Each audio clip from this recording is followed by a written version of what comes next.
Today we are dominated by what seems to be an endless stream of cookie-cutter talk show hosts. What was started by legends like Johnny Carson and David Letterman has now just become a machine that fills our YouTube feeds with tacky and unoriginal clips by celebrity puppets who will not stop beating the dead horse of this tired format. This is why Eric Andre gives us the breath of fresh air that we really need, although that fresh air could be more attributed to marijuana smoke or even ayahuasca, because this show actually gets really weird. It laughs in the face of mainstream television and gives them all a run for their money. My name is Matt, and I'm one half of the Jump Cut Brothers, and here are the 3 top reasons why the Eric Andre Show is a postmodern masterpiece. Eric Andre both literally and metaphorically destroys the conventions we have come to expect from the talk show hosts that have come before him.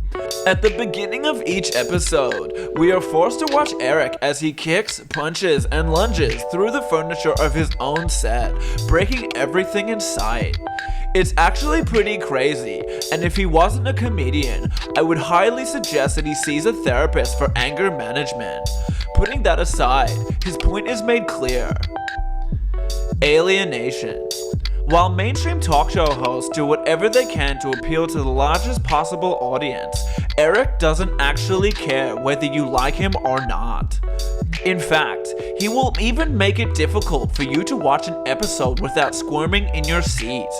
He vomits, shows his nudity, and forces you to be exposed to views from the radical fringes of society.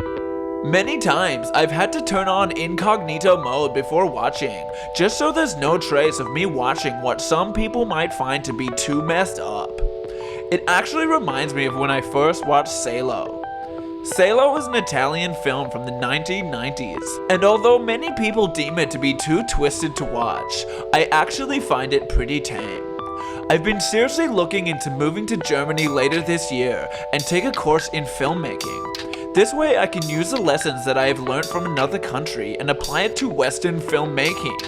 I'm not too sure of what exactly I will make, but it'll probably be pretty messed up.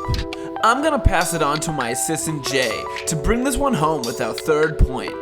Thanks, Matt. I'm Jay, the other Jump Cut brother.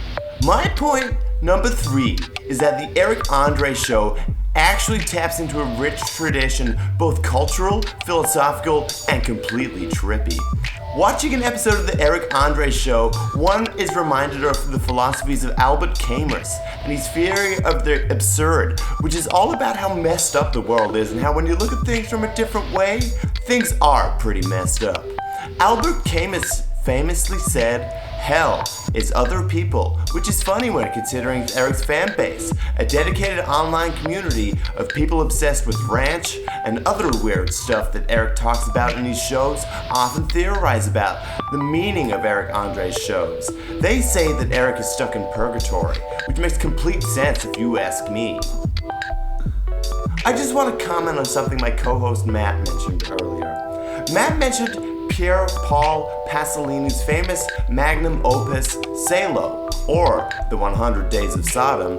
Whilst I completely agree with Matt, I'm saying that the movie is tame. I'm not sure he went quite far enough. I've been studying film at university for about 5 years now. I was kicked out of my original course because I made this film that upset a lot of people, but let's not get into that. I think Salo, whilst it is a masterpiece, completely of historical interest when considering Pasolini was brutally murdered just before its release, it is actually pretty tame, and to be honest, isn't even really that messed up when you think about the movies we have these days, like a Serbian film, or even The Human Centipede, which, I don't know, it was pretty messed up, but nowhere near as messed up as some of the videos I've seen on places like 4chan. And sometimes LiveLeak, and also the dark web, which I've been on. You just have to install the Tor browser. Back to you, Matt. Thank you, Jay. And although I've also been on the dark web, I don't actually stand for what it supports, and I find it unethical. But as far as messed up movies go, I can't forget Irreversible, where in the first scene it actually shows an assault. Well, these have been the top 3 reasons why the Eric Andre Show is a postmodern masterpiece. Please don't forget to like, comment, and subscribe to get more videos from the Jump Cut Brothers.